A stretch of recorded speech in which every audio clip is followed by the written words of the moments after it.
లోకమును ఎంతో ప్రేమిస్తున్నాడంట. హల్లెలూయా. లోకం అంటే ఎవరు? మనమే.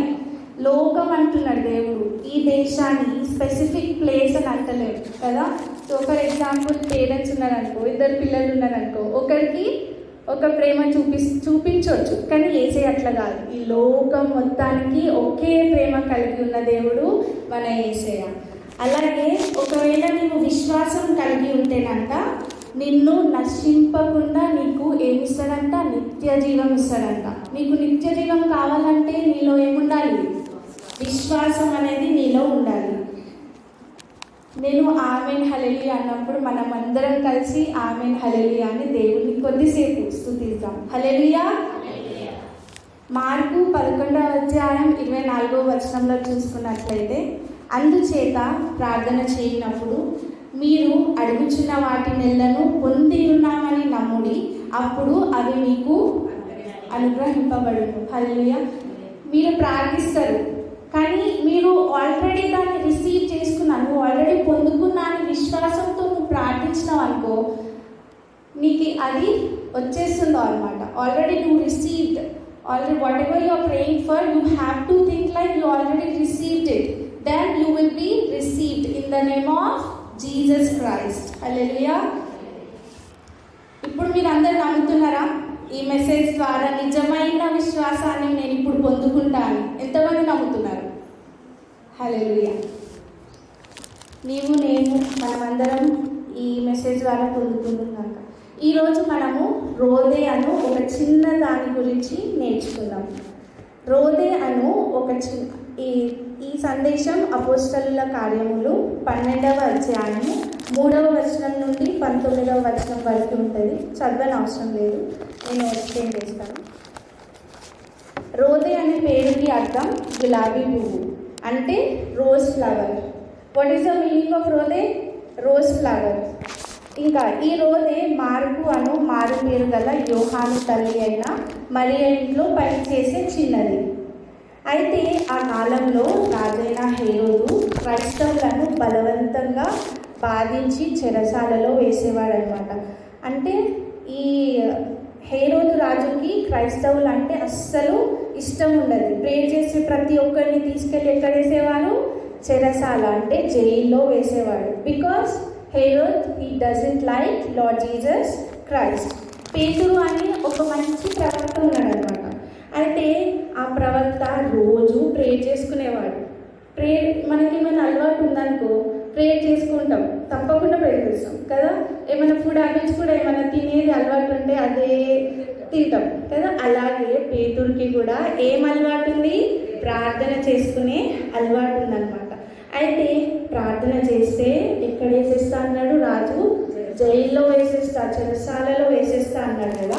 అయినా కూడా భయపడ్డాడా పేతురు? భయపడలేదు. అయినా కూడా పేతురు ఏం చేశాడు? ప్రేయర్ చేసుకున్నాడు అనమాట. ప్రేయర్ చేసుకుంటే అక్కడ ఉన్న వాళ్ళు, అమ్మ పేతురు అనే ప్రవక్త ప్రేయర్ చేస్తున్నాడు అని చెప్పేసి పరిగెత్తుకొని వెళ్ళి ఎవరికి చెప్పేశారు? హేరోదు రాజుకి చెప్పేస్తారనమాట. అప్పుడు ఆ రాజుకి చాలా కోపం వస్తుంది అనమాట. అక్కడ పనివారికి చెప్పేసి మీరు వెళ్ళి ఎవరిని పేతుని తీసుకొని రమ్ము అనగానే వాళ్ళందరూ వెళ్ళేసి పేతుని పట్టుకొని రాగానే అప్పుడు రాజు అడుగుతాడనమాట, ఏంటి పేతురు, నేను ప్రేయర్ చేయొద్దంటే నువ్వు చేస్తావా అని అంటే, అప్పుడు పేతురు అంటాడు, ఏమన్నాడు? మౌనంగా ఉంటాడు. మౌనంగా ఉంటూ, ఇక్కడ మనం మౌనంగా ఉంటే ఎవరు రిప్లై ఇస్తారు? దేవుడు మన పక్షాన ఉంటారు. మీరు కొట్లాడినారు అనుకో, అప్పుడు దేవుడు ఎంట్రీ ఉండదు. మనం సైలెంట్, ఎవరు ఏమన్నా కానీ మనం సైలెంట్గా ఉంటే ఎవరు ఎంట్రీ వస్తుంది మధ్యలోకి? యేసయ్య ఎంట్రీ వస్తుంది. సో అలాగే ఈ పేతుని తీసుకెళ్ళి జైల్లో వేస్తారనమాట. అయితే పేతురు చెరసాలలో ఉన్నప్పుడు సంఘం ఉంటుంది కదా, సంఘం అంతా కలిసి భారంగా ఎవరి గురించి ప్రేర్ చేస్తుంది? పేతురు గురించి ప్రేర్ చేస్తున్నారన్నమాట. వీళ్ళందరూ ఎక్కడ కూడుకున్నారంటే సంఘం అంతా కలిసి మారు పేరు గల యోహాను తల్లి అయిన మరియ ఇంట్లో ప్రేర్ చేస్తున్నారు. ఎవరు? సంఘం. ఆ సంఘం ఉన్నవారందరూ, మరియు అక్కడ ఒక చిన్నది ఉన్నది, తన పేరు రోదే. ఆ చిన్నది కూడా భారంగా పేతురు గురించి ప్రార్థిస్తుంది. అలాగే 2 days అయిపోయింది, 3 days అయిపోయింది. 3 days తర్వాత వాళ్ళు ప్రేయర్ చేస్తూనే ఉన్నారు. 3rd day తర్వాత అప్పుడు ఒకరోజు యేసయ్య వాళ్ళ ప్రార్థనలను విన్నాడు. హల్లెలూయా. ఎక్కడైతే సంఘం కూడి ప్రార్థన చేస్తుందో అక్కడ ఏం జరుగుతాయి? అద్భుతాలు జరుగుతాయి. మనం మత్తయి 18వ అధ్యాయం 20వ వచనంలో చూసుకున్నట్లయితే, ఏలయనగా 2 ముగ్గురు నా నామమున ఎక్కడ కూడి ఉందరో అక్కడ నేను వారి మధ్యలో ఉండునని చెప్పాను. అంటే ఇప్పుడు ఇక్కడ ఉన్నాడా దేవుడు? ఇప్పుడు మీ ఇంట్లో ఉన్నాడా? స్పెసిఫిక్ ప్లేస్కి పోతేనే అక్కడనే దేవుడు ఉంటాడు. That's wrong. నువ్వు ఎక్కడున్నా కానీ, నువ్వు రోడ్ మీద ఉన్నా కానీ దేవుడు నీతో ఉంటాడు. నువ్వు ఎక్కడున్నా కానీ నువ్వు అక్కడ నిల్చొని నువ్వు ప్రేయర్ చేస్తే అక్కడ దేవుడు నీకు ఉంటాడు. ఎవరైనా చెప్పినారనుకో అక్కడ దేవుడు ఉన్నాడు, అక్కడికి వెళ్తే అద్భుతాలు జరుగుతాయి అంటే నమ్మదు. ఎందుకు? దేవుడు ఎక్కడైనా ఒకే దేవుడు. హల్లెలూయా. అయితే మన దేవుడు మన ప్రార్థనను వింటాడు. మనం ప్రార్థిస్తూ ఉండగా మనతోనే ఉంటాడు. ఇంకా మనం చేసే ప్రతి ప్రార్థనని జాగ్రత్తగా వింటాడు అనమాట. మనకు ఎవరైనా ఫ్రెండ్స్ ఉన్నారనుకో, నువ్వేమైనా చెప్పాలనుకున్నారనుకో, వాళ్ళు ఒక్కసారి వింటారు, రెండోసారి వింటారు. కూర్చో మార్నింగ్ నుంచి ఈవినింగ్ వరకు కూర్చోబెట్టి ఎవరైనా చెప్తే వింటారా?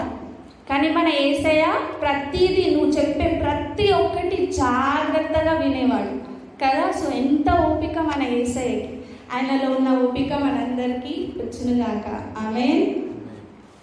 ఎప్పుడైతే సంఘం కూడి ప్రార్థిస్తుందో ఆ సమయంలో దేవుడు చెరసాలలో ఉన్న పేతురు దగ్గరికి దేవదూతలను పంపిస్తాడు.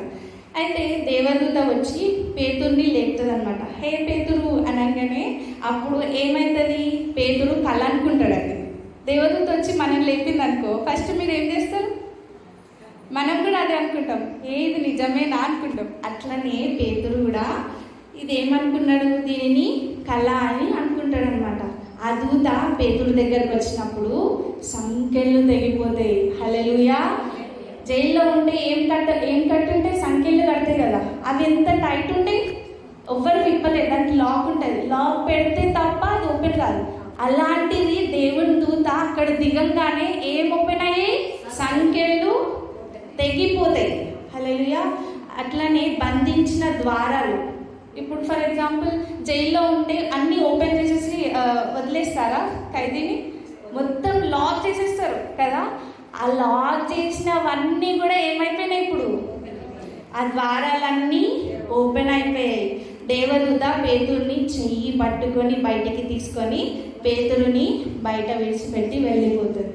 చెయ్యి పట్టుకొని తీసుకెళ్ళిందంటే పేతురు ఎంత ప్రార్థన పరుడో మనం ఇక్కడ అర్థం చేసుకోవచ్చు. ఒక సాంగ్ ఉంటుంది కదా, చెరసాలలో వేసిన సంకెళ్ళు బిగించిన, చెరసాలలో వేసిన సంకెళ్ళు బిగించిన సంఘము ప్రార్థించగా సంకెళ్ళు విడిపోయెను. సంఘము ప్రార్థించగా సంకెళ్ళు విడిపోయెను. యెహోవా నీ నామము ఎంతో బలమైనది, ఎంతో బలమైనది. దేవుని నామం ఎంతో బలమైనది, ఎంతో ఘనమైనది. సంఘం మొత్తం కలిసి ఏకత్వంతో ఎప్పుడైతే ప్రార్థిస్తాడో మన యేసయ్య ఏదైనా చేయగలడు. మన శరీరానికి ఏదైనా ఒక ముళ్ళు గుచ్చుకుందనుకో, నోరు తెరిచి కాళ్ళని చూసి బాగైంది అని అంటదా? నోరు ఏమంటది? నొప్పితోటి అమ్మా అయ్యా అని నొప్పితోటి అరుస్తుంది కదా. అలాగే కళ్ళు కూడా ఏడవడం స్టార్ట్ చేస్తుంది, కళ్ళలో నుండి నీళ్లు రావడం స్టార్ట్ అవుతుంది. ఇలాంటి ఏకత్వం మన సంఘంలో ఉండి మనమందరం ప్రార్థించుగాక. హల్లెలూయా. అలాగే దేవదూత పేతుని చేపట్టుకుని ఎక్కడ వదిలేసింది? బయట వదిలేసింది కదా. అయితే బయటికి రాగానే పేతురు అక్కడ ఇష్టం ఉన్నట్టు ఏడబడతాడు, అది తిరగలేదంట. ఎక్కడికి వెళ్ళాడు? స్ట్రైట్గా సంఘం ఎక్కడైతే ప్రార్థిస్తుందో అక్కడికి ఎవరు వెళ్ళినారు? పేతురు వెళ్ళేసి డోర్ తడుతున్నాడు కదా. డోర్ తడుతూ ఉండగా అప్పుడు అక్కడ జరిగిన సన్నివేశం మనం అపోస్తుల కార్యములు 12వ అధ్యాయం 13 నుంచి చూసుకున్నట్లయితే, అతడు తలవాకిట తలుపు తట్టుచుండగా రోదే అని ఒక చిన్నది ఆలకించుటకు వచ్చెను. అది చూడండి, అక్కడ అతడు అంటే ఎవరిక్కడ? పేతురు ఏం చేస్తున్నాడు? డోర్ తడుతున్నాడు. డోర్ తడుతుంటే అక్కడ అందరు వాళ్ళ బిజీలో వాళ్ళు ఉన్నారు, ప్రేయర్ చేస్తున్నారు. కానీ ఎవరు ఆలకించారు? చిన్నది, తన పేరు రోదే. ఆమె పేతురు స్వరము గుర్తుపట్టి సంతోషం చేత తలుపు తీయగా లోపలికి పరిగెత్తుకొని పోయి పేతురు తలుపు దగ్గర నిల్చుచున్నాడని తెలిపాను. అక్కడ ఏమైతుంది? పేతురు స్వరాన్ని ఎవరు పట్టారు? రోదే అని ఒక చిన్నది గుర్తుపట్టి, ఒకవేళ డోర్ కొట్టి మనం ఏం చేస్తాం? డోర్ తీయడానికి ట్రై చేస్తాం. కానీ ఈమె ఏం చేసింది? లోపల ఈ వార్త ఎవరికి చెప్పాలని పరిగెత్తింది? సంఘంలో ఉన్న వారందరికీ చెప్పాలి అని చెప్పేసి తను పరిగెత్తుకొని వెళ్ళి ఈ మాటని ఎవరికి చెప్పింది? సంఘంలో ఉన్న వారందరికీ చెప్తుంది. పేతురు తలుపు దగ్గర నిల్చున్నాడు అని చెప్పేసి ఈ వార్తని సంఘంలో ఉన్న వారందరికీ చెప్తుంది అనమాట. అందుకు వారు నీవు పిచ్చిదానివనివి, అయితే తాను చెప్పినదే నిజమని ఆమె దృఢముగా చెప్పినప్పుడు వారు అతని దూత అనేవి. పేతురు ఇంకను తట్టుచున్నందున వారు తలుపు తీసి అతనిని చూసి విభ్రాంతి నొందిరి. ఓకే, అయితే ఇక్కడ ఏమైంది? నీకు మన పిచ్చెక్కిందా? నువ్వు పిచ్చిదానివి. పేతురు ఎక్కడున్నాడు? జైల్లో ఉన్నాడు. జైల్లో ఉన్న పేతురు ఇక్కడికి వాళ్ళు యాక్చువల్గా ప్రేయర్ దేనికి చేస్తున్నారు? ఆయన విడిపించడానికి. కానీ వీళ్ళకి నమ్మకం లేదు. కానీ ఈ చిన్న పాప ఈ రోదేకి విశ్వాసం ఉండి తను చెప్తుంది, ఖచ్చితంగా నేను తన స్వరాన్ని విన్నాను, అది ఎవరో కాదు పేతురే అని దృఢంగా తను ఏం చేస్తుంది? చెప్తుంది. చెప్పినప్పుడు అప్పుడు అది పేతురు అయి ఉండడు, అది దూత అయి ఉండదు, దూత వచ్చిందేమో అని చెప్పేసి ఈ సంఘంలో ఉన్న వారందరూ అంటా ఉంటారు అనమాట. అప్పుడు డోర్స్ అప్పుడు వినిపిస్తుంది కదా, డోర్ కొట్టేటప్పుడు. అయితే డోర్ ఇంకా లాక్ అయితేనే ఉందన్నమాట, నాక్ నాక్ నాక్. అయితే ఆ సౌండ్ వినేసి తలుపు తడుతూ ఉండగా వాళ్ళు మెల్లిగా వెళ్ళేసి అప్పుడు డోర్ తెరుస్తారు. తెరవగానే అక్కడ ఎవరున్నారు? హల్లెలూయా! ఎవరున్నారు అక్కడ? పేతురు. పేతుర్ని చూసి అందరూ షాక్ అయిపోయినారు. కానీ రోదే మాత్రం ఆమెంత షాక్ కాలేదు. ఎందుకు? తనకి తెలుసు అక్కడ ఉంది పేతురు అని కదా. సో ఇక్కడ మనము చూసినట్లయితే వీళ్ళందరూ విభ్రాంతి నొందుతారు. విభ్రాంతి అంటే షాక్ అవుతారు. అక్కడ దాని తర్వాత అతడు ఊరకుండుడి వారికి ఊరకుండుడని వారికి చేసైక చేసి చెరసాల నుండి ఏలాగు తీసుకొని వచ్చునో వారికి వివరించి యాకోబునకు సహోదరులకును ఈ సంగతులు తెలియజేయడని చెప్పి బయలుదేరి వేరొక చోటికి వెళ్ళాను. ఓకే, అయితే ఇక్కడ ఏమవుతుంది? మెల్లిగా వాళ్ళు చెప్పంగానే మెల్లిగా చేసి తన లోపలికి వచ్చి అక్కడ ఏమైతే జరిగిందో దేవదూత వచ్చి చేయి పట్టుకొని తీసుకొని బయటికి రావడం ఇదంతా చెప్తాడనమాట. ఎవరికి? సంఘస్థులకి ఈ వార్తని ఎవరు చెప్తున్నారు? పేతురు చెప్తున్నాడు అనమాట. మార్కు 9వ అధ్యాయం 23వ వచనంలో చూసుకున్నట్లయితే, నమ్ముట నీ వలనైతే నమ్మువానికి సమస్తము సాధ్యమే అని ఉంటుంది. నువ్వు నమ్ముతున్నావా? ఒకవేళ నువ్వు నమ్మితే నీకు సమస్తము సాధ్యమే. నీవు యేసయ్యను నమ్మినట్లయితే నీకు సమస్తము సాధ్యమే. హల్లెలూయా. కీర్తనలు 34వ అధ్యాయం 17వ వచనంలో చూసుకున్నట్లయితే, నీతిమంతులు మొరపెట్టగా యెహోవా ఆలకించును, వారి శ్రమలన్నిటిలో నుండి వారిని విడిపించును. హల్లెలూయా. నీతిమంతులుగా మనం మార్చబడాలి అంటే మనకేముండాలి? విశ్వాసం ఉండాలి. నీకు ఆ విశ్వాసం ఉన్నప్పుడు నువ్వు ఏ ప్రార్థన చేసినా కానీ నీ శ్రమలకు ఏమొస్తుంది? జవాబు దేవుడు ఇస్తాడనమాట. అయితే నేను ఒక చిన్న స్టోరీ చెప్తాను. ఒకానొక ఊరిలో వర్షం లేక చాలా రోజుల నుంచి బాధపడుతున్నారనమాట. పొలాలు లేక అండ్ పొలాలు పండక ఆహారం కరువు వచ్చినప్పుడు ఆ సంఘంలో ఉన్న వారందరూ మనమందరం కలిసి ప్రార్థిద్దాము, ప్రార్థించినప్పుడు మనకి యేసయ్య వర్షం కురిపిస్తాడేమో అని చెప్పేసి వాళ్ళందరూ అనుకొని వారందరూ ఒక చోట కూడుకుందామని చెప్పేసి ఒక స్పెసిఫిక్ ప్లేస్ని డిసైడ్ చేస్తారు అనమాట. డిసైడ్ చేసినప్పుడు ఒక తండ్రి కూతురు కలిసి ఆ చోటికి బయలుదేరుతారనమాట. బయలుదేరినప్పుడు ఆ చిన్న పాప తన చేతిలో గొడుగు పట్టుకొని వస్తూ ఉంటుంది అనమాట. అయితే వస్తూ ఉంటే అంతలో వాళ్ళ డాడీ ఏమంటాడు, ఇప్పుడు వర్షం రావట్లేదు, నువ్వు గొడుగు ఎందుకు తీసుకొస్తున్నావు అని ఎవరంటున్నారు?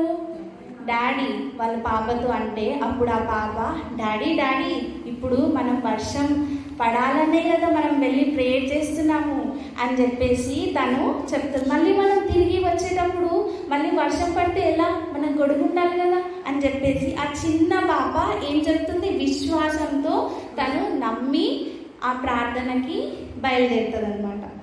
అయితే ఈ పాపలో ఉన్న విశ్వాసం మనకుందా? ఇందులో నుండి మనము నేర్చుకోవాల్సిన విషయాలు ఏమిటంటే 4 విషయాలు నేను చెప్తాను. రోదేలో అండ్ ఈ చిన్న పాపలో ఉన్న లక్షణాలు. రోదే ప్రార్థనకు జవాబు ఇస్తాడు అని చెప్పేసి నమ్మింది. మనం ప్రార్థన చేస్తున్నాం, మళ్ళీ డౌట్, దేవుడు ఇస్తాడంటావా? ఈ క్వశ్చన్ అనేది తీసేసేయాలి కదా. ఇస్తాడంటావా కాదు, ఇస్తాడు అని నువ్వు నమ్మి ఎప్పుడైతే ప్రేయర్ చేస్తావో అప్పుడు తప్పకుండా దేవుడు నీకు ఇస్తాడా? ఇస్తాడు. ఫస్ట్ లక్షణం, తినలో ఉన్న లక్షణం మనం పొందుకోవాలి. ప్రార్థనకు జవాబు ఇస్తాడు అని మనం ఏం చేయాలి? నమ్మాలి. నెక్స్ట్, పేతురు స్వరాన్ని గుర్తుపట్టింది. ఎవరు? రోదే కదా. అలాగే మనం ఏ స్వరానికి లోబడుతున్నాం? దేవుని స్వరానికా లేదా అపవాది స్వరానికా? మనం దేవుని స్వరాన్ని గుర్తుపట్టే వారంగా ఉండాలి. ఇక్కడ ఈ చిన్నది ఎవరి స్వరాన్ని గుర్తుపట్టింది? పేతురు స్వరాన్ని గుర్తుపట్టింది. మనం దేవుని స్వరాన్ని గుర్తుపడుతున్నామా? గుర్తుపడదాం అనేసరికి ఏదో ఒకటి వచ్చేస్తుంది కదా, అట్రాక్ట్ చేసేస్తుంది. ఏంటి? శాటన్ కదా. నేను చర్చికి వెళ్తా, నేను శ్రద్ధగా వింటా అనేసరికి మన మొబైల్లో message tick tick tick tick అని వస్తూ ఉంటుంది. మొబైల్ చూడకుండా ఉండలేకపోతున్నాం కదా. అవసరమా? అవసరం లేదు. దేవుని వాక్యం వినేటప్పుడు మొబైల్స్ మనకి అవసరం లేదు. మనం దేవుని వాక్యం వినేటప్పుడు నీ కాన్సన్ట్రేషన్ ఎక్కడ ఉండాలి? ఆ భయం కలిగి మనం ఉండాలన్నమాట. అలాగే నేను ఒక చిన్న ఎగ్జాంపుల్ చెప్తా. ఒక పాస్టర్ ఉన్నారు. ఆ పాస్టర్ దగ్గరికి ఒక అబ్బాయి వచ్చేసి చెప్తాడు, పాస్టర్ అంకుల్, నేను ఈరోజు నుంచి చర్చికి రావాలనుకోవట్లేదు అని అంటాడు. ఎందుకు రావాలనుకోవట్లేదు అని అంటే అప్పుడు ఆ బాబు చెప్తాడు, ఎందుకంటే మీ చర్చిలో ఉన్న వాళ్ళు బాగాలేరు.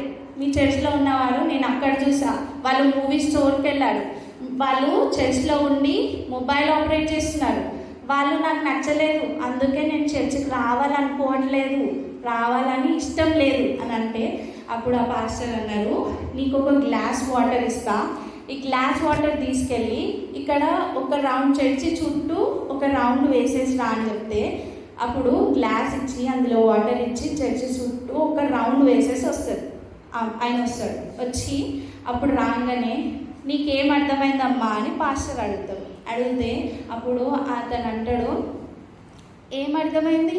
వెళ్ళేటప్పుడు కూడా చర్చికి వచ్చే వాళ్ళే ఇట్లా చేస్తున్నారు అట్లా చేస్తున్నారు అని చెప్పేసి పాస్టర్ తోటి తను చెప్తాడనమాట. మళ్ళీ ఇంకోసారి అదే గ్లాస్ తీసుకొని దాన్ని ఫుల్ చేస్తాడు. ఫస్ట్ టైం వచ్చిన గ్లాస్ సగం అయిపోతుంది, అంటే వాటర్ అని కింద పడిపోతుంది. నెక్స్ట్ టైం ఇచ్చిన గ్లాస్ ఇచ్చేసి అందులో ఫుల్ వాటర్ నింపేసి అప్పుడు పాస్టర్ చెప్తాడు, నువ్వు ఇప్పుడు ఈ గ్లాస్ ఇచ్చాను కదా, ఇందులో వాటర్ ఉంది కదా, ఒక్క డ్రాప్ కూడా కింద పడకుండా నువ్వు రౌండ్ వేసేసి రావాలి అని చెప్పేసి చెప్తాడు. అయితే సరే అని చెప్పేసి అంతేనా అనుకొని మెల్లిగా నడవడం స్టార్ట్ చేస్తూ మెల్లిగా లోపలికి వచ్చేసినాక చూసారా పాస్టర్, చూసారా ఒక్క డ్రాప్ కూడా కింద పడలేదు, నేను ఎంత ఇది చూడండి అని చెప్పేసి తనని తానే పొగుడుకుంటాడు. అప్పుడు పాస్టర్ అంటాడు, ఇక్కడ నీవు ఫస్ట్ ఇప్పుడు నువ్వేమైనా విన్నావా బయట అంటాడు. లేదు పాస్టర్. నువ్వేమైనా చూసావా బయట అంటాడు. లేదు నేనేం చూడలేదు అంటాడు. అంటే కాన్సన్ట్రేషన్ దేని మీద ఉంది? వాటర్ గ్లాస్ కింద పడదు. నువ్వు చర్చిలో ఉన్నప్పుడు నీ కాన్సన్ట్రేషన్ దేని మీద ఉంది? దేవుని మీద ఉందా? దేవుని మీద ఉంటే నువ్వు వాళ్ళు ఇట్లా వీళ్ళట్లా అనవు. దేవుని మీద ఉంటే నువ్వు వచ్చేది వాక్యం వినడానికి కదా. సో కాబట్టి ఆ చర్చ్లో వాటర్, ఆ గ్లాస్లో వాటర్ ఎట్లా అయితే పడకుండా నువ్వు జాగ్రత్త పడ్డావో అట్లనే నీవు కూడా కింద పడకుండా నీది నువ్వు జాగ్రత్త పడి నువ్వు చర్చ్లో కాన్సన్ట్రేటెడ్గా నువ్వు వినాలి. అంత ఈజీ కాదు కదా. ఒక్క మెసేజ్ ప్రిపేర్ కావడానికి అవర్స్ 24 hours కావచ్చు, 2 days 3 days. 1 గంట మెసేజ్కి ఎన్ని అవర్స్ ప్రిపేర్ అవ్వాల్సి వస్తుంది కదా. సో అందుకనే అన్ని అవర్స్ ప్రిపేర్ అయినప్పుడు 1 గంట నువ్వు ఇవ్వలేకపోతున్నాం కదా. సో కానీ నీవు ఎప్పుడైతే 1 గంటను నువ్వు కాన్సన్ట్రేటెడ్గా వింటావో అప్పుడు నీ జీవితమే మారుతుంది. హల్లెలూయా. మూడవ మంచి లక్షణం, మెలకువగా ఉండి ప్రార్థన చేసింది. పేతురు ఎప్పుడైనా వస్తాడు, పేతురు ఎప్పుడైనా రావచ్చు అని మెలకువ కలిగి తను ఉండి ప్రార్థన చేసింది. మనం కూడా మెలకువ కలిగి ప్రార్థన చేయాలి. ఎప్పుడు నిద్ర కాదు. Sacrifice your sleep for some time, for some days. నువ్వు ఎప్పుడైతే నువ్వు దేవుని కొరకు నీ నిద్రని సాక్రిఫైస్ చేసి మరి నువ్వు ప్రార్థిస్తావో అప్పుడు దేవుడు he is ready to listen you. Hallelujah. 4వదిగా రోదేలో ఏముంది? విశ్వాసం. Very good. రోదేలో ఒక విశ్వాసం ఉంది. ఓకేనా. ప్రార్థించిన తర్వాత విశ్వాసంతో ఎదురు చూస్తుంది. ఆమె ఆల్రెడీ తను పొందుకుని ఉన్నానని నమ్మింది కాబట్టి తన విశ్వాసంతో ఆల్రెడీ అక్కడ నించొని ఎదురు చూస్తుంది. అలాంటి విశ్వాసం మనం కలిగి ఉండాలి. ఈరోజు మనలో కూడా ఈ చిన్న దానిలో ఉన్న లక్షణాలు ఉన్నట్లయితే మనము నిజమైన విశ్వాసులం. మత్తయి 17వ అధ్యాయం 20వ వచనంలో చూసినట్లయితే చివరి భాగంలో ఆవగింజంత విశ్వాసం అందుకాయన మీ అపవిశ్వాసము చేతనే నీకు ఆవగింజంత విశ్వాసం ఉండిన యెడల ఈ కొండను చూచి ఇక్కడ నుండి ఎక్కడికి పొమ్మనగానే అది పోవును. హల్లెలూయా. ఓకే. అయితే మీకు ఆవగింజ ఎంత ఉంటుంది? ఇంత ఉంటుంది. అంత విశ్వాసం ఉన్నచో ఒకవేళ నువ్వు విశ్వాసంతో ఈ కొండను చూసి అక్కడికి వెళ్ళు అనగానే వెళ్తుంది. అరే ఇస్తారు అక్క ఇట్లా చెప్పింది కదా అని బయటికి వెళ్ళి కొండను చూసి కొండ ఇటురా అని అనకండి. అది సమయం కావాలి. అది నీకు అవసరతలో ఉన్నప్పుడు నీకు ఏదైతే అవసరమో దానినే జరుపుతాడు. ఫర్ ఎగ్జాంపుల్ నువ్వు మధ్యలో ఇరుక్కుపోయావు, కొండలలో మధ్యలో ఇరుక్కుపోయావు, అప్పుడు చూసి నువ్వు అన్నావు అనుకో అప్పుడు జరుగుతుంది. నీకు అవసరం లేనప్పుడు కొండ జరుగు అంటే జరుగుతుందా? అక్కడ మనుషులు ఉండొచ్చు, నువ్వు జరగనగానే పడి మనుషుల మీద పడి మనుషులు చనిపోవాలా? కాదు. దేవుడు ఆలోచనకర్త, ఆలోచించి ప్రతిదీ చేస్తాడు. అలాగే మనకు ఇక్కడ నుండి అక్కడికి పొమ్మనగానే అది పోవును. మీకు అసాధ్యమైనది ఏది ఉండదు. నిశ్చయముగా మీతో చెబుతున్నాను. మీకు ఆవగింజంత విశ్వాసం ఉంటే నీకు అసాధ్యమైనది ఏది కూడా ఉండదు. ఓకే. ఇంకొక చిన్న స్టోరీ. అంతా మన మంచికే అనండి అందరూ. అంతా మన మంచికే. ఇది స్టోరీ టైటిల్ అన్నమాట. ఒక ఊరిలో ఒక రాజు మరియు ఒక రాజు కింద ఒక శతాధిపతి ఉన్నాడనమాట. ఎవరు? శతాధిపతి. ఒకరోజు ఆ శతాధిపతి చాలా నమ్మకమైన వాడు. ఒకరోజు ఆ రాజస్థానంలో చాలా గుర్రాలు ఉంటాయి కదా. ఆ గుర్రాలు ఎట్లా అంటే చాలా ట్రైన్డ్ గుర్రాలు, చాలా విద్యా నైపుణ్యం కలిగిన గుర్రాలు అనమాట. అందులో నుండి 2 గుర్రాలు రాజ్యంలో నుండి వెళ్ళిపోగానే అప్పుడు అక్కడ ఉన్న వాళ్ళందరూ ఏమంటారంటే, హే రాజు అన్లక్కీ, ఆయనకి అసలు అదృష్టమే లేదు, చూడండి మంచి హార్సెస్ ఈ రాజ్యంలో నుండి వెళ్ళిపోయాయి అని చెప్పేసి వాళ్ళలో వాళ్ళు అనుకుంటూ ఉంటారనమాట. అనుకుంటూ ఉంటుంటే అప్పుడు కానీ శతాధిపతి ఉన్నాడు కదా, శతాధిపతి వచ్చేసి రాజా అంతా మన మంచికే అంటాడు. ఇక్కడ వీళ్ళు హార్స్పై బాధపడుతుంటే ఈ శతాధిపతి వచ్చేసి ఏమంటున్నాడు, అంతా మన మంచికే అనగానే అప్పుడు రాజుకు కొంచెం కోపం వస్తుంది. ఎందుకంటే హార్స్ కదా, అది కూడా ట్రైన్డ్ హార్సెస్. అయితే మళ్ళీ తర్వాత నెక్స్ట్ డే ఏమవుతుందంటే ఆ 2 హార్సెస్ బయటికి వెళ్ళినాయి కదా, 2 హార్సెస్ వెళ్ళేసి 10 హార్సెస్ని తీసుకొస్తుంది అనమాట. హల్లెలూయా. 10 హార్సెస్ని తీసుకొని రాగానే అప్పుడు అరే రాజు ఎంత లక్కీ, రాజు ఎంత అదృష్టవంతుడు, నిన్ననే వాళ్ళ అన్నకి అన్నారు, మళ్ళీ ఇప్పుడు ఏమంటున్నారు అదృష్టవంతుడు, లక్కీ పర్సన్ అని అనగానే అప్పుడు మళ్ళీ శతాధిపతి ఉన్నాడు అది పక్కన. ఆ శతాధిపతి అంటాడు, అంత మంచిది అని ఎందుకు అనుకుంటున్నావు, చెడు కూడా జరగవచ్చు కదా అని అంటాడు. ఎవరు? శతాధిపతి. అట్లా అనగానే మళ్ళీ రాజుకు మళ్ళీ కోపం వస్తుంది. ఈయన ఏందో ఏమో ఇట్లా అనుకుంటే అన్నీ రివర్స్ అనుకుంటున్నాడు అని చెప్పేసి కోపం వస్తుంది. అయితే ఆ సాయంత్రం రాజు అరే బయటికి వచ్చేసి ఈ హార్సెస్ ఏందో సంగతి చూద్దామని చెప్పేసి వాళ్ళని చూద్దామని చెప్పేసి వస్తే ఈ మెల్లిగా ఇట్లా బయటికి రాగానే అక్కడ ఉన్న హార్సెస్ ఉంటాయి కదా, ఒక హార్స్ స్పీడ్గా వెనక నుంచి వచ్చేసి గుద్దేస్తుంది. ఎవరిని? రాజుని. తప్పు అని కింద పడతాడు. పడంగానే కింద ఒక షార్ప్ స్టోన్ లాంటిది ఉంటుంది, ఇట్లా పడి ఈ ఏలు కట్ అయిపోతుంది. రాజుకి ఒక బొట్టన వేలు ఏమైపోతుంది, కట్ అయిపోతుంది. అప్పుడు రాజు అమ్మ అయ్యా అనుకుంటా చాలా ఏడుస్తూ బాధపడుతుంటే అప్పుడు అక్కడున్న వాళ్ళు అయ్యో రాజుకేంది ఇట్లా అయిపోయింది, మనం ఏదో అనుకున్నాం అని అనుకుంటాడు. మళ్ళీ తర్వాత మళ్ళీ శతాధిపతి ఉన్నాడు కదా, శతాధిపతి వచ్చేసి అంతా మన మంచికే అంటాడు. ఎవరు? శతాధిపతి. ఏందయ్యా నువ్వు, నేను కింద పడి నేను ఏడుస్తుంటే నాకు నొప్పిగా ఉంటే నువ్వేంది నా అంతా మంచికే అంటావు అని చెప్పేసి అప్పుడు శతాధిపతికి చాలా కోపం వచ్చి నేను ఇట్లా కాదు, నేను తీసుకొని నేను జైల్లో ఇస్తా అని చెప్పేసి చెరసాలలో వేసేస్తాడు. ఎవరిని? శతాధిపతిని. చెరసాలలో వేయంగానే ఆ తర్వాత రాజు వేటకు వెళ్తాడు అనమాట. కొంతమందిని తీసుకొని రాజు ఎక్కడికి వెళ్తున్నాడు? వేటకు వెళ్తున్నప్పుడు అడవిలో ఇట్లా ఎంట్రీ ఇస్తాడు. ఎవరు? రాజు. ఇంకా కొంతమంది ఎంట్రీ అనగానే అడవిలో మనకు తెలుసు కదా ఎవరు ఉంటారు? అడవి మనుషులు. వాళ్ళు నరమాంస భక్షకులు, అంటే మనుషులు కనిపిస్తే తినేస్తారు కదా. అయితే ఈ రాజు లోపలికి రాగానే రాజు దొరికిపోతాడు. ఎవరికి? అడవి మనుషులకి. పట్టుకొని అప్పుడు రాజుని ఆహా మన దేవతకి బలి దొరికేసింది అని చెప్పేసి ఆయనని పట్టుకొని చెట్టు కట్టేస్తారు అనమాట. చెట్టు కట్టేయంగానే అప్పుడు రాజు అయ్యో నేను అయిపోయినట్టే, ఇక నేను ఇప్పుడు చనిపోతా వీళ్ళ చేతిలో అని చెప్పేసి రాజు చాలా బాధపడుతూ దుఃఖిస్తూ ఉంటాడనమాట. అప్పుడు ఇంకా వాళ్ళందరూ అరేంజ్మెంట్ చేసుకుంటారు, బలిపీఠం సిద్ధం చేస్తారు, ముందు బలిపీఠం పెడతారు. ఇక రాజుని తీసుకెళ్ళి ఆ బలిపీఠం తల పెడతారు కదా, తల పెట్టేస్తారు. ఇక కత్తి ఇట్లా లేపేస్తారు. లేపంగానే అప్పుడు ఆపండి అని సౌండ్ వినిపించగానే అది ఎవరో కాదు, అడవి రాజు. అడవి రాజు వచ్చి ఆపండి అని అంటాడనమాట. ఆపండి అని అనేసి మన దేవతకి బలి ఇవ్వడానికి తిను ఎలిజిబుల్లా కాదా ఒకసారి మొత్తం చెక్ చేయండి, ఎందుకంటే మన దేవతకి పర్ఫెక్ట్ ఉండాలి బాడీ అనేది అని చెప్పేసి మొత్తం చెక్ చేస్తాడనమాట.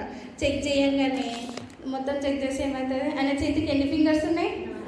4 ఉన్నాయి కదా, 5 ఫింగర్స్ లేవు. అయితే అరే ఈ మన అడవి దేవతకి మన పనికిరాడు వదిలేసేది అని చెప్పేసి అడవి రాజు చెప్తాడనమాట. అప్పుడు వదిలేయంగానే అప్పుడు వచ్చేటప్పుడు వస్తాడనమాట. అప్పుడు రాజు రియలైజ్ అయ్యి అమ్మ అంతా మన మంచికే అని ఎవరు అంటున్నారు ఇప్పుడు? రాజు అని ఎవరు గుర్తుకొస్తున్నారు ఇప్పుడు? శతాధిపతి గుర్తుకొస్తున్నాడు. ఇప్పుడు శతాధిపతి దగ్గరికి వెళ్ళి సారీ చెప్పాలి ఇట్లా అని చెప్పేసి శతాధిపతి దగ్గరికి వెళ్ళేసి శతాధిపతి ఐమ్ రియలీ సారీ, నేను అసలు నేను జైల్లో వేసేది కాదు, నేను నిజంగా నేను సారీ చెప్తున్నాను అని. అప్పుడు శతాధిపతి ఏమంటాడంటే అంతా నా మంచికే అని అంటాడు. ఎవరు? శతాధిపతి.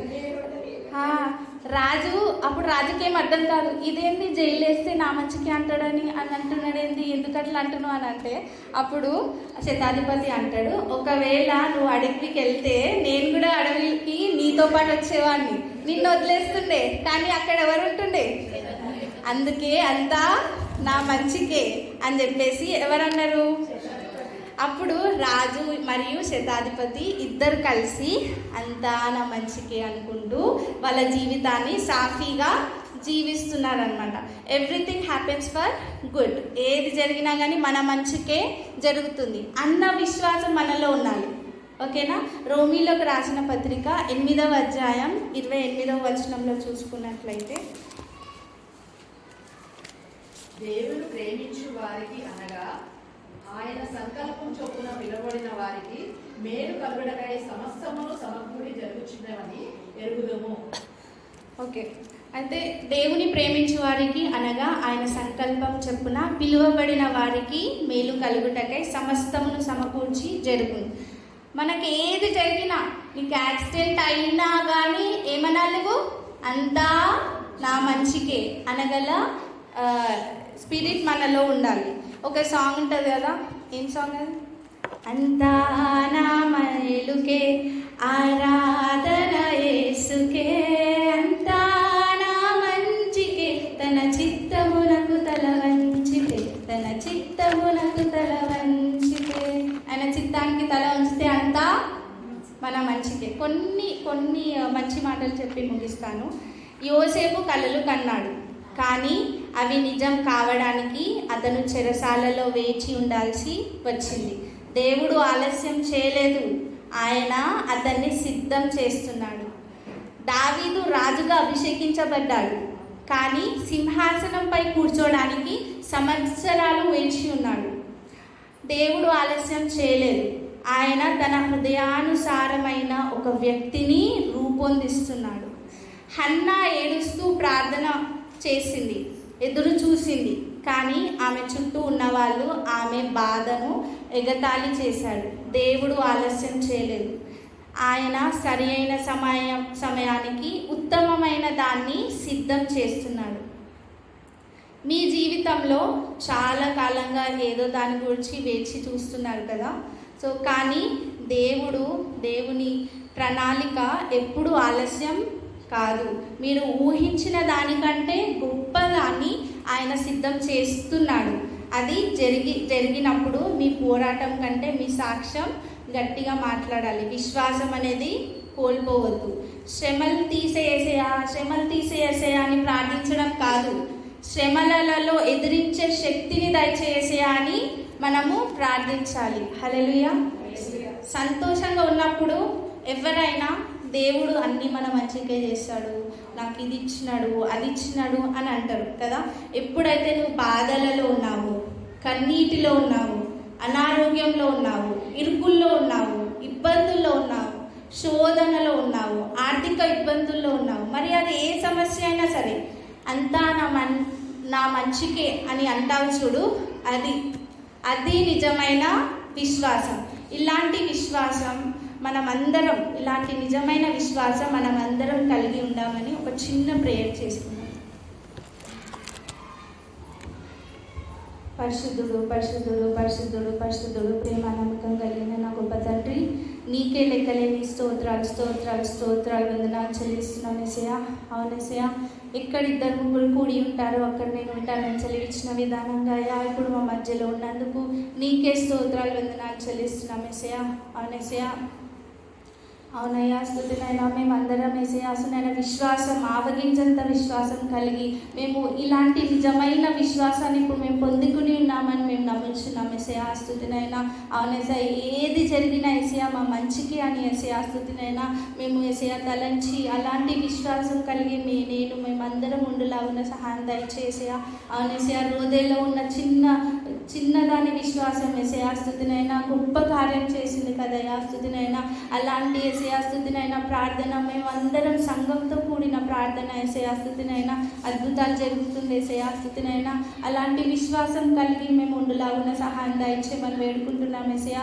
అవును యేసయ్యా, ఒక తీర్మానం తీసుకుంటున్నాం యేసయ్యా. స్తుతినైనా ఈ రోజు నుంచి యేసయ్యా మేము నిజమైన విశ్వాసం కలిగి ఉంటామని యేసయ్యా మేము తీర్మానం తీసుకుంటున్నాం యేసయ్యా. స్తుతినైనా ఎన్ని శోధనలు వచ్చినా కానీ యేసయ్యా దాన్ని ఎదిరించే శక్తిని బలాన్ని మా అందరికీ అనుగ్రహించమని వేడుకుంటున్నాను యేసయ్యా. స్తుతినైనా అవును యేసయ్యా, ఎన్ని శోధనలు వచ్చినా కూడా యేసయ్యా అవి మా మేలుకే యేసయ్యా. స్తుతినైనా అని మేము విశ్వసించే యేసయ్యా వారముగా మమ్మల్ని అందరినీ తీర్చిదిద్దుమని వేడుకుంటున్నాం యేసయ్యా.